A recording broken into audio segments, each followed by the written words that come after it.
Good day everyone, my name is Pamela and today's video we have 4 key points to achieve.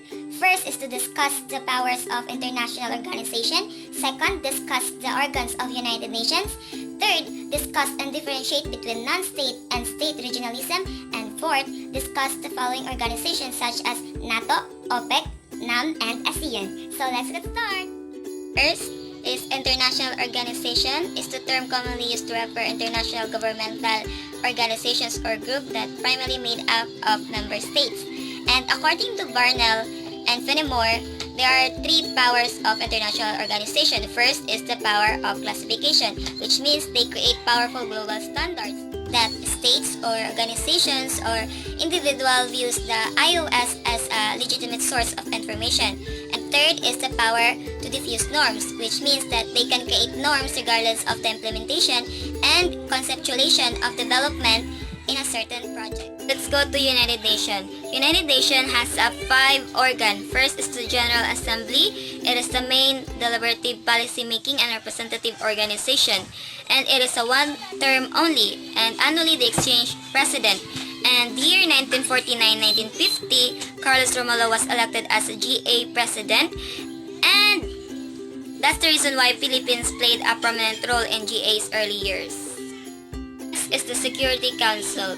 Many commentators consider the Security Council as a prominent or powerful organization, the most powerful. It consists of 15 members and it has a 2-year term and it has 5 prominent members. It is the China, France, Russia, United Kingdom, and United States. Next is the Economic and Social Council. It is the essential and important organization in United Nations because it is the principal body for coordination, policy review, policy dialogue, and recommendation in social environmental issues as well as the implementation of internationally agreed development goals. Fourth is the International Court of Justice, whose task to settle in accordance with international law, legal dispute submitted to it by states and give advisory opinions referred to it by authorized United Nations organs and specific agencies. So, 5th organs is the Secretariat. It is not actually considered as organization, but it is important because they tens of thousands international UN staff members who carry out the day-to-day work of the UN. And members of Secretariat have serve in their capacity as UN employees and not as state representatives. Let's go to state regionalism and non-state regionalism.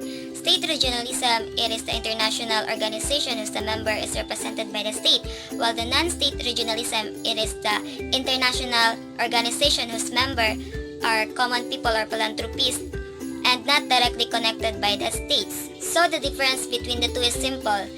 State regionalism, it is by the government, while the non-state regionalism, it is the non-government organizations. Next is the reasons of the formation of regional groups in state regionalism.